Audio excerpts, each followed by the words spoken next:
এই যে লাল চোখ সেটিও কি আসলে লক্ষণ হতে পারে কিনা বিভিন্ন গুরুতর রোগ যেমন গ্লুকোমা বা ইউভিআইটিস এই ধরনের রোগের কোনো লক্ষণ হতে পারে কিনা? জি, আপনি ঠিকই বলেছেন যে অনেকেই হয়তো মনে করেন যে আমার চোখটি লাল হয়েছে, হয়তো এটি একটু আগে যে কারণগুলো বলছিলাম, হয়তো আমার চোখে ড্রাইনেস আছে বা হয়তো কনজাংটিভাইটিস হয়েছে, বিষয়টিকে আসলে এতটা ওনারা গুরুত্ব দেন না। কিন্তু এমন হতে পারে যে ভেতরে হয়তো অন্য কোনো রকমের গুরুতর অসুখ, ধরুন ইউভিআইটিস রোগ হয়তো হয়েছে, অথবা অ্যাকিউট কনজেস্টিভ গ্লুকোমা আপনি যেটি প্রশ্ন করছিলেন।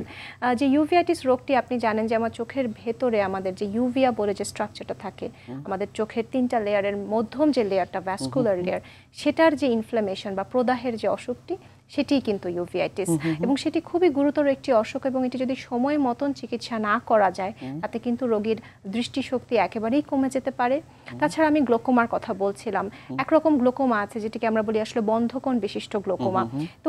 কোনটি যদি একটু একটু করে বন্ধ হতে হতে হতে হতে একদিন হঠাৎ করে একটি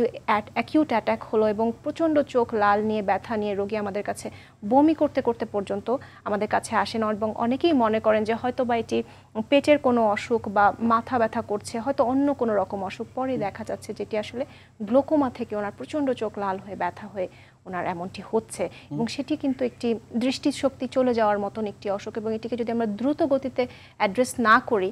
রোগী কিন্তু আসলে অন্ধত্ব বরণ করতে পারেন। আমরা অনেক সময় দেখি যে অনেকে আসলে ছানি সেটি পুষে রাখেন, আবার অনেকে এটিও মনে করে থাকেন যে বয়সের সাথে সাথে ছানি হতে পারে একটা স্বাভাবিক বিষয়। এটি এই যে ছানি পুষে রাখছেন দীর্ঘ সময় ধরে, সেটি থেকে আসলে পরবর্তী সময় জটিলতা হিসেবে চোখ লাল হতে পারে কিনা? আসলে আমাদের চোখে আপনি যেটি বলছিলেন যে অনেকেরই কিন্তু এমনটি ধারণা থাকে যে আমি দীর্ঘদিন যাবৎ ছানিটি পুষে রাখবো, বা প্রাথমিক পর্যায়ে আমি অপারেশনে যাব না, বা এমন কোনো পদ্ধতি আছে কিনা যেটিকে আসলে আমার ড্রপের সাহায্যে বা ঔষধের সাহায্যে ছানি চলে যাবে। অর্থাৎ ওনারা বুঝতে পারেন না যে আসলে ছানিটি কিন্তু পড়লে এটিকে সময় মতন যদি অপারেশন না করা হয় বা একটি লেন্স যদি বসিয়ে না দেওয়া হয়, সেখান থেকেও কিন্তু একটু একটু করে কিন্তু ছানি পাকতে পাকতে কিন্তু ভীষণ পরিমাণে দৃষ্টিশক্তি যেমন কমিয়ে দিবে, সেখান থেকে প্রচণ্ড, একটু আগে যেটি বলছিলাম, একটি অ্যাকিউট অ্যাটাক নিয়ে প্রচণ্ড লাল হয়ে যন্ত্রণা হয়ে রোগীর একটি খুব কষ্ট নিয়ে কিন্তু উনি আমাদের কাছে আসেন, সেটিকে আমরা বলি কিন্তু লেন্স ইনডিউসড গ্লোকোমা। তাই আমি রোগীদের উদ্দেশ্যে একটি কথা বলতে চাই যে আপনি ছানি দীর্ঘদিন যাবত অবশ্যই পুষে রাখবেন না। আপনার চক্ষু বিশেষজ্ঞ যখন আপনাকে বলবেন যে আপনার এখনই অপারেশন করাটি প্রয়োজন, আপনি সেই সময় কিন্তু অপারেশনটি করবেন, এবং আপনি জেনে খুবই খুশি হবেন যে অপারেশনটি কিন্তু করতে বেশিক্ষণ সময় লাগে না, 10 থেকে 12 মিনিট সময় লাগে, এবং এটির জন্য কোনো ইনজেকশন